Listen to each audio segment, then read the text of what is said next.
আসসালামু আলাইকুম ভিউয়ার্স। তো দেখুন রায়ার চুলের অবস্থা কি। রায়া একদম ঘুরতে গিয়ে চুলগুলোকে পুরো ড্যামেজ করে ফেলেছে।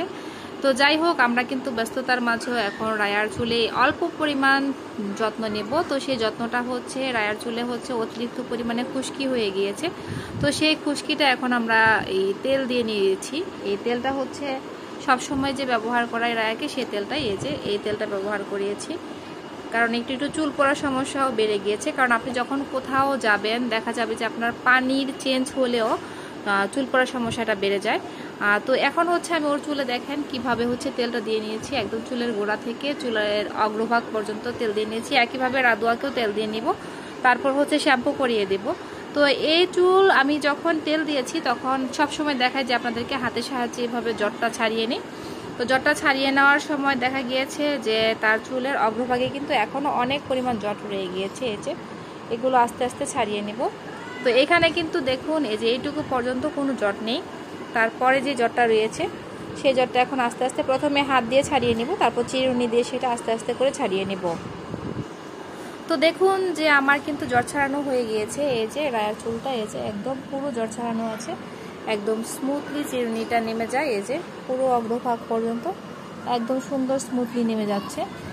তো যাদের মাথায় ড্যান্ড্রাফের সমস্যা হবে তারা সব সময় হচ্ছে আপনারা, অর্থাৎ বলতে চাচ্ছি যে আপনাদের ড্যান্ড্রাফের সমস্যা হলে আপনারা হচ্ছে সব সময় হচ্ছে ভালো করে তেল অ্যাপ্লাই করে নেবেন। হার্বালের তেলটা অ্যাপ্লাই করতে পারলে ড্যান্ড্রাফের সমস্যা চলে যায়।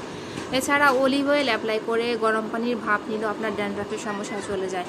রায়ার চুলটা যে পরিমাণ ড্যামেজ হয়েছে সেটা আমি আজকে সেটা রিকভার করে নেব। কিভাবে রিকভার করব, তাহলে যে তেল দিয়ে ভালো করে রেখে দিয়েছি, 1 থেকে 1.5 ঘন্টা রেখে দেব। তারপর ড্যান্ড্রাফ শ্যাম্পু দিয়ে সেটা শ্যাম্পু করে দেবো। ড্যান্ড্রাফ শ্যাম্পু হচ্ছে মাথায় অ্যাপ্লাই করব, যেখানে যেখানে হচ্ছে সমস্যা রয়েছে সেখানে পানির সাথে মিক্সড করে তারপর হচ্ছে সেই জায়গাগুলোতে ভালো করে অ্যাপ্লাই করে দেব। আর 1 থেকে 3 মিনিট রেখে আমি 3 মিনিট সময় অপেক্ষা করে দেন এটাকে ভালো করে পানি দিয়ে ওয়াশ করে তারপর থিক অ্যান্ড লং শ্যাম্পুটা ট্রাই করব। থিক অ্যান্ড লং শ্যাম্পুটা ট্রাই করার পর সেটাও আমি পানি দিয়ে মিক্সড করে ব্যবহার করব। তারপর যদি দেখি মন মতো চুলে ফেনা না হয়েছে তাহলে সেটাকে আমি আবারও অ্যাপ্লাই করব। দেন হচ্ছে সর্বশেষ ক্যারাটিন স্মুথ যে কন্ডিশনারটা রয়েছে সেই কন্ডিশনারটা অ্যাপ্লাই করে আমি তার চুলটা ওয়াশ করে দিব। আর তখন দেখবেন যে চুলের সফট ভাবটা চলে আসবে। এছাড়া আমি একটা ক্রিম দেখাই আপনাদেরকে, যে একদম সর্বশেষে এই ক্রিমটা ব্যবহার করি, সেটাও আজকে অ্যাপ্লাই করব।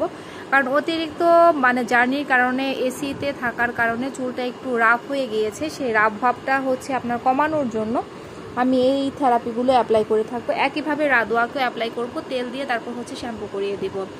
তো আপনারা হচ্ছে কম বেশি সবাই এটা অ্যাপ্লাই করে দেখবেন যে চুলে কতটুকু বেনিফিট হয়। আর সবাই যার যে সমস্যা থাকে অবশ্যই আমাদেরকে জানাবেন, আমরা চেষ্টা করব সেগুলো নিয়ে সমাধান দেওয়ার জন্য। তো একইভাবে দেখুন যে রাদু চুলটা আমি বাসায় এইভাবে বেঁধে রাখি। আর রাদু চুলটা কিন্তু অনেকটা চেঞ্জ হয়ে গিয়েছে। তো আপনারা খেয়াল করলে বুঝতে পারবেন। এখন তার চুলে একইভাবে তেলটা অ্যাপ্লাই করে শ্যাম্পু করিয়ে দিব, কারণ তার চুলেও হচ্ছে একটু খুশকির সমস্যা রয়েছে। তো এই যে দেখুন রাদুর মাথায়ও তেল অ্যাপ্লাই করে দিয়েছি। মাশাআল্লাহ দেখুন রাদুর চুল কিন্তু অনেকটাই চেঞ্জ হয়ে গিয়েছে। যারা যারা লক্ষ্য করছেন প্রথম থেকে তারা বুঝতে পারবেন। আর সবসময় আপনারা বাচ্চাদের মাথায় হোক বড়দের মাথায় হোক তেল অ্যাপ্লাই করার পর 5 মিনিট এভাবে হচ্ছে ম্যাসেজ করে দেবেন, যেটা আমি রায়া রাদুয়াকে সবসময় করে দিই। এতে করে আপনার চুলের গোড়া মজবুত হবে, প্লাস হচ্ছে চুল আপনার হচ্ছে দেখা যাবে যে ময়লাটা তাড়াতাড়ি ক্লিন হয়ে যায়। আর চুলটা হচ্ছে লম্বা হতে সাহায্য করে, নতুন চুল গজাতেও সাহায্য করে।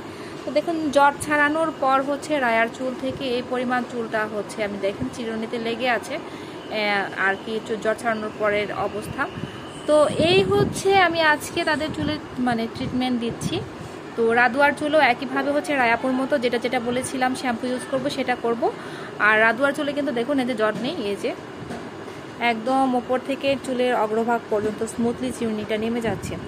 তো বন্ধুরা আপনারা এই ঘরোয়া পদ্ধতিগুলো অবশ্যই বাচ্চাদের চুলে অ্যাপ্লাই করবেন। আর খাওয়া দাওয়ার ক্ষেত্রে ডিম, প্রচুর পরিমাণে মাছ, পাকা কলা, মসুরের ডাল এগুলো খাওয়ানোর অভ্যাস করবেন। দেখবেন যে অবশ্যই ঠিক হয়ে যাবে, আপনাদের বাচ্চাদের চুল সুন্দর ঝলমলে হবে।